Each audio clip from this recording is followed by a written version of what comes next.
Good morning students हम लोग अपना सेकंड बायोमोलिक्यूल स्टार्ट किया था हम लोगों ने। और उस मॉलिक्यूल का नाम था प्रोटीन।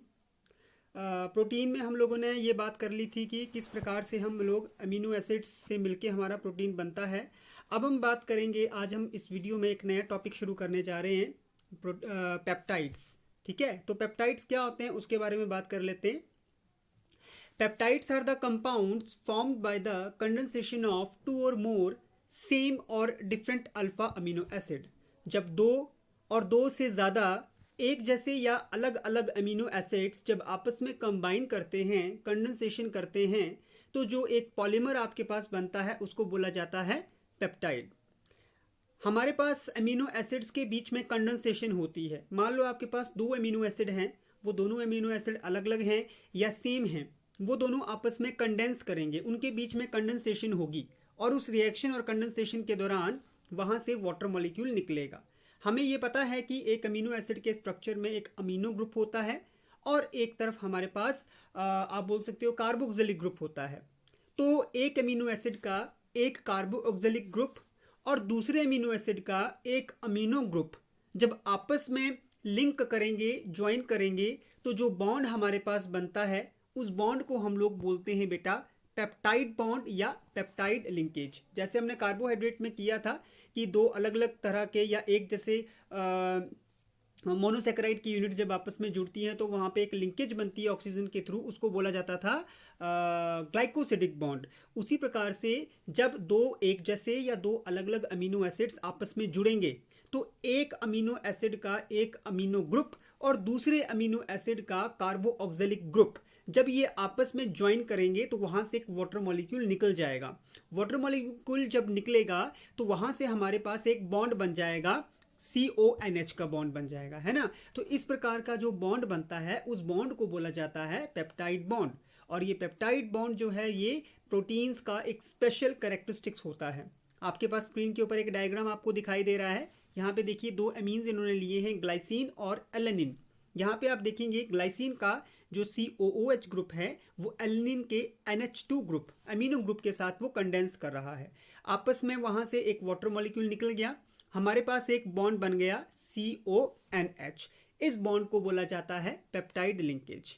ठीक है, अब हम देख रहे हैं यहाँ पे अल्टरनेटिवली अगर देखा जाए तो जो ग्लाइसिन अमीनो एसिड है आपका वो आगे कार्बोऑक्सिलिक ग्रुप के साथ जुड़ सकता है, क्योंकि ग्लाइसिन अमीनो एसिड जो है आप देखिए यहाँ पे ग्लाइसिन अमीनो एसिड का जो NH2 ग्रुप है वो फ्री है और एलेनिन का भी जो COOH ग्रुप है वो भी फ्री है। इसका मतलब कि ये COOH ग्रुप एक दूसरे अमीनो एसिड के NH2 ग्रुप के साथ मिलके आगे फिर पेप्टाइड बॉन्ड बना सकता है। दूसरी तरफ लेफ्ट साइड पे आप देखिए वहाँ पे NH2 ग्रुप है, इसका मतलब ये NH2 ग्रुप जो है दूसरे किसी अमीनो एसिड के COOH ग्रुप के साथ जब जुड़ेगा वाटर मॉलिक्यूल वहाँ से निकाल देगा और हमारे पास एक बॉन्ड बन जाएगा, उस बॉन्ड को बोला जाएगा पेप्टाइड बॉन्ड।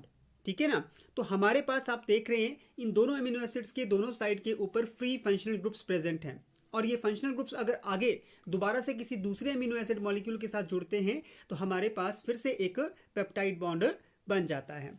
ये ग्रुप्स जो हैं वो दूसरे अमीनो एसिड्स के साथ जुड़ेंगे, उसके हिसाब से हमारे पास इस अमीनो एसिड को या पेप्टाइड को हम लोग ट्राईपेप्टाइड, टेट्रापेप्टाइड या पेंटापेप्टाइड एंड सो ऑन, इस प्रकार से हम लोग इसको बोल सकते हैं। तो आपने देख लिया कि किस प्रकार से दो अलग अलग अमीनो एसिड या दो एक जैसे अमीनो एसिड्स जब आपस में जुड़ेंगे तो एक NH2 ग्रुप आएगा, एक COH ग्रुप आएगा, दोनों आपस में जुड़ेंगे, कंडेंसेशन हो जाएगी, वाटर मॉलिक्यूल वहां से निकल जाएगा और हमारे पास एक पेप्टाइड बॉन्ड बन जाएगा। क्लियर हो गया है? आगे चलें, आगे देखते हैं। अब हम बात करते हैं बेटा पॉलीपेप्टाइड की। एक नई चीज यहाँ पे आ रही है, व्हाट इज पॉलीपेप्टाइड। पीछे मैंने आपको पेप्टाइड बता दिया, अब पॉली वर्ड जहाँ पे भी आता है वहाँ पे मतलब होता है मैनी, बहुत सारे। अगर हमारे पास बहुत सारे अमीनो एसिड्स जुड़े हैं, मान लो हंड्रेड्स हैं या थाउजेंड्स की संख्या में हैं, जब वो पेप्टाइड बॉन्ड के थ्रू आपस में जुड़ेंगे तो एक जो लंबा सा हमारे पास पॉलीमर बनेगा उसको बोला जाएगा पॉलीपेप्टाइड। ऊपर जो मैंने एग्जाम्पल बताया वहाँ पे तो सिर्फ दो थे तो उसको आप नॉर्मल पेप्टाइड बोल सकते हो, दो होंगे तो डाईपेप्टाइड, तीन होंगे तो ट्राईपेप्टाइड, चार तो टेट्रापेप्टाइड। लेकिन अगर आपके पास बहुत सारे अमीनो एसिड्स जैसे 100 अमीनो एसिड्स हैं या 1000 अमीनो एसिड्स हैं आपस में जुड़ रहे हैं एक पेप्टाइड बॉन्ड के थ्रू, तो उस पेप्टाइड को हम लोग बोलेंगे पॉलीपेप्टाइड। ये जो ऊपर वाला स्ट्रक्चर आपको दिखाई दे रहा है, इससे आपको ये क्लियर हो रहा है ईच पॉलीपेप्टाइड चेन, हर पॉलीपेप्टाइड चेन में दोनों साइड एक फंक्शनल ग्रुप्स फ्री होते हैं। आप देखेंगे एक तरफ आपके पास COH ग्रुप है और दूसरी तरफ आपके पास NH2 ग्रुप है। इसका मतलब जिस साइड NH2 ग्रुप है उस साइड को बेटा हम लोग बोल देते हैं N टर्मिनल। जिस साइड NH2 ग्रुप लगा है उसको हम लोग शॉर्ट में बोलेंगे कि वो N सिरा है, वो N टर्मिनल है। और जिस साइड आपका COOH ग्रुप है उसको हम लोग बोलेंगे C सिरा या C टर्मिनल। जहां पे COH ग्रुप आपको दिख रहा है उस ग्रुप को, उस साइड को आप लोग बोल दोगे C टर्मिनल, और जिस साइड आपको NH2 ग्रुप दिख रहा है उसको आप बोल दोगे N टर्मिनल। ठीक है। स्ट्रक्चरली अगर देखा जाए, अगर आप एक मान लो आपके पास पॉलीपेप्टाइड बन गया और उसका आप नेमिंग करना चाहते हैं, तो नेमिंग आप कैसे करेंगे? तो नेमिंग बेटा हम लोग वहां से करना शुरू करेंगे जहां से आपका N टर्मिनल है, वहां से उस अमीनो एसिड का नामकरण करते करते हम लोग लेफ्ट साइड पे जाएंगे जहां पे C टर्मिनल है। From N terminal to from C terminal. The name of the peptide, peptide का नाम कैसे लिखा जाएगा? The name of the peptide is written from the names of the amino acid. जो अमीनो एसिड्स के नाम हैं, जैसे वो फ्रॉम लेफ्ट टू राइट चलना है आपने, क्योंकि N टर्मिनल आपका लेफ्ट साइड पे है, तो N टर्मिनल लेफ्ट साइड पे जो अमीनो एसिड है आपका, वहां से आप लोग नाम लिखते हुए जाएंगे और कहाँ पहुंच जाएंगे? लेफ्ट साइड पहुंच, राइट साइड पहुंच जाएंगे। तो और साथ में आप लोग वहां पे एक अमीनो एसिड के नाम के बाद में एक वर्ड जोड़ देंगे आइन, INE, आइन। एग्जाम्पल के तौर पर अगर आपके पास अमीनो एसिड है ग्लाइसाइल, GLYCYL ग्लाइसाइल, तो जब आप उसका पेप्टाइड की फॉर्म में नाम लिखेंगे तो YL की जगह आप IEN लगा दोगे, INE लगा दोगे। ठीक है ना। तो यहाँ पे पॉलीपेप्टाइड्स को लिखने के लिए हम लोग क्या करेंगे? 3 लेटर्स ले लेंगे उस अमीनो एसिड के, स्टार्टिंग के 3 लेटर या 1 लेटर ले लेंगे अमीनो एसिड का, और उस प्रकार से उसका नामकरण करेंगे। अब अगले स्क्रीन के ऊपर मैं आपको दिखा रहा हूँ कि किस प्रकार से हम लोग अमीनो एसिड्स का जो है वो पेप्टाइड चेन की जो हम लोग नेमिंग कर सकते हैं। ठीक है बेटा, आप स्टार्ट करते हैं। यहाँ पे आप लोग देखिए, एक आपके पास ये पहला एग्जाम्पल आपको दिया है। यहाँ पे एक अमीनो एसिड है ग्लाइसिन, एक और अमीनो एसिड है एलेनिन, और एक अमीनो एसिड है सेरीन। ये 3 अमीनो एसिड हैं। ये तीनों अमीनो एसिड आपस में जुड़े हुए हैं और इन तीनों में 3 पेप्टाइड बॉन्ड्स बने हैं। अब इसी यानी कि आपके पास 3 अमीनो एसिड है, तो ये आपका है ट्राईपेप्टाइड, क्योंकि 3 जितने अमीनो एसिड उस हिसाब से आप उसका नाम दे देंगे। 3 है यहाँ पे तो ट्राईपेप्टाइड बोलेंगे, अगर 4 आ जाएंगे तो टेट्रापेप्टाइड बोलोगे। तो अब इसका आपने नेमिंग करनी है, तो नेमिंग कैसे करेंगे? हम लोग चलेंगे लेफ्ट साइड से और मूव करेंगे राइट साइड पे। तो लेफ्ट साइड पे आप देखिए ग्लाइसिन लिखा है, तो ग्लाइसिन का शॉर्ट में नेम लिखना है, पहले 3 लेटर्स GLY, फिर डैश लगाएंगे आप, फिर उसके बाद एलेनिन है, यहाँ पे भी ALA, फिर डैश लगाएंगे आप, और लास्ट में राइट साइड पे सेरीन है, तो यहाँ पे आप लिखेंगे SER। तो इस प्रकार से हम लोग क्या करेंगे? इसका एब्रीवेशन करेंगे। लेकिन इसका नामकरण जब आपने करना है तो हम लोग क्या करेंगे? जो ग्लाइसिन है INE को हटा देंगे आप, और यहाँ पे आप लोग YL लगा लोगे। ग्लाइसाइल, आगे एलेनिन है INE, यहाँ पे INE को हटा दोगे, YL लगा दोगे। उसी प्रकार से सेरीन। बस जो शुरुआत के 2 अमीनो एसिड्स हैं फ्रॉम लेफ्ट टू राइट, वहाँ पे आप लोग INE को हटा के YL लगा दोगे, और जो लास्ट अमीनो एसिड आपका राइट साइड के ऊपर आएगा वहाँ पे आप लोग वहाँ पे INE को वैसे ही रहने देंगे। सेम उसी प्रकार से एक एग्जांपल और आपको दिखाई दे रहा है। नीचे भी आपके पास 3 अमीनो एसिड्स हैं। ये आपके पास एलेनिन, ग्लाइसिन, फिनाइल एलेनिन, ये 3 अमीनो एसिड है, यानी कि ये एक आपका ट्राईपेप्टाइड है।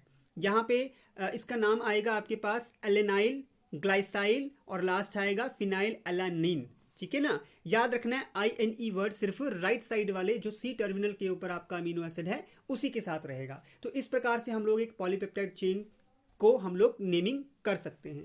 क्लियर हो गया? आगे चलते हैं। अब हम बात करते हैं depending upon the number of amino acid residues पर मॉलिक्यूल। एक प्रोटीन मॉलिक्यूल में कितने अमीनो एसिड्स हैं उसके ऊपर ये निर्भर करता है कि उस पेप्टाइड को हम लोग डाईपेप्टाइड बोलें, ट्राईपेप्टाइड बोलें या पॉलीपेप्टाइड बोलें। अगर 2 अमीनो एसिड हैं किसी प्रोटीन में तो आप उसको क्या बोलोगे? डाईपेप्टाइड। अगर 3 है तो ट्राईपेप्टाइड, और अगर बहुत बहुत बहुत सारे हैं 100 या 1000 के हिसाब से तो आप उसको पॉलीपेप्टाइड बोलेंगे। The formation of the peptide bond, peptide bond जो बन रहा है वो उस पूरे प्रोटीन मॉलिक्यूल में बनता ही रहेगा। जब छोटे छोटे पेप्टाइड्स बनेंगे, छोटे छोटे यूनिट्स बनेंगे आपके पास, उसको हम लोग बोल सकते हैं ऑलिगोपेप्टाइड। अगर आपके पास बहुत सारे बॉन्ड्स बन गए और बहुत सारे कहते छोटे छोटे अमीनो एसिड्स के यूनिट्स जुड़े हुए हैं, तो एक जो लंबा सा आपके पास बहुत ज़्यादा भारी भरकम वेट वाला मॉलिक्यूलर मास वाला एक कंपाउंड बनेगा, उसको आप लोग बोल दोगे पॉलीपेप्टाइड, या उसको आप प्रोटीन भी बोल सकते हो। ठीक है बेटा। अब देखते हैं कि बाय कन्वेंशन ये देखा जाता है कि एक पेप्टाइड जिसका मास, कोई ऐसा पेप्टाइड जिसका मास जो है वो 10,000 म्यू के आसपास होता है, उसको हम लोग नाम दे देते हैं पॉलीपेप्टाइड। लेकिन एक पेप्टाइड जिसका मास 10,000 म्यू से ज़्यादा होता है, उसको हम लोग बोलते हैं प्रोटीन। एक इन्होंने अब बोलते होते कि स्टैंडर्ड सेट कर दिया है। अगर 10,000 म्यू तक किसी पेप्टाइड का मॉलिक्यूलर मास आ जाता है, आप लोग उसको क्या बोल दोगे? पॉलीपेप्टाइड। और अगर 10,000 म्यू से ज़्यादा तो आप उसको प्रोटीन का नाम दे देते हो।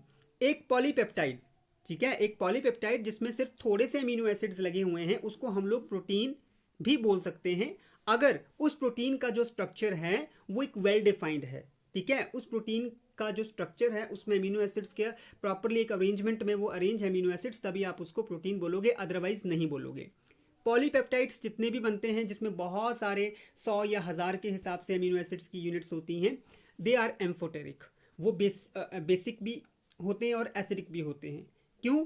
क्योंकि सभी पॉलीपेप्टाइड्स में जो दो सिरे होते हैं, C terminal and the N terminal, उन दोनों साइड्स के ऊपर एक तरफ बेसिक ग्रुप होता है और एक तरफ आपका एसिडिक ग्रुप होता है। इसलिए वो एसिड्स और बेसिस दोनों की तरह बिहेव करते हैं आइसोइलेक्ट्रिक पॉइंट के ऊपर। मैंने आपको बताया था आइसोइलेक्ट्रिक पॉइंट, जब मैंने लास्ट वीडियो में किया था वहाँ पे मैंने आपको बताया था कि आइसोइलेक्ट्रिक पॉइंट के ऊपर जाके हमारे पास जो अमीनो एसिड्स होते हैं, जो ज्यूटेराइन होते हैं, वो एसिडिक और बेसिक की तरह, दोनों की तरह बिहेव करते हैं। ज़्यादातर जितने भी टॉक्सिन्स होते हैं, जितने भी पॉइजनस चीज़ें होती हैं, जैसे कि कोई एनिमल है, उस एनिमल का जो जहर है, या प्लांट सोर्सेज हैं, वो पॉलीपेप्टाइड्स के सोर्सेज हैं, है ना।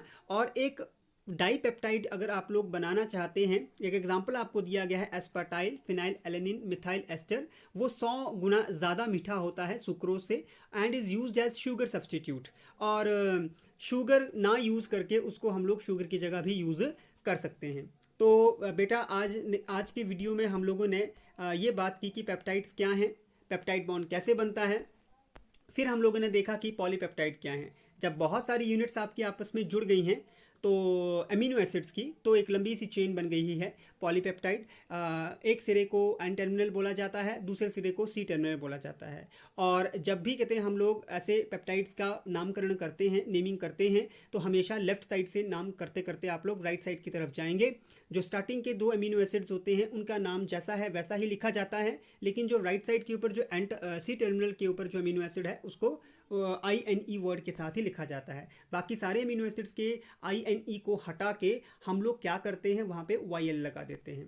फिर मैंने आपको दो एग्जांपल्स भी बताए और यही बताया कि एक पॉलीपेप्टाइड में जितने भी अमीनो एसिड्स हमारे पास होते हैं उस हिसाब से हम लोग उसको डाईपेप्टाइड, ट्राईपेप्टाइड, पेंटापेप्टाइड, हेक्सापेप्टाइड इस प्रकार से बोल देते हैं। अगर बहुत ही सारी यूनिट्स हैं अमीनो एसिड्स की तो आप उसको क्या बोल देंगे? पॉलीपेप्टाइड्स बोलेंगे। तो आई थिंक स्टूडेंट्स आपको आज का टॉपिक क्लियर हो गया है। I hope you will understand this topic very properly. Thank you students, have a nice day.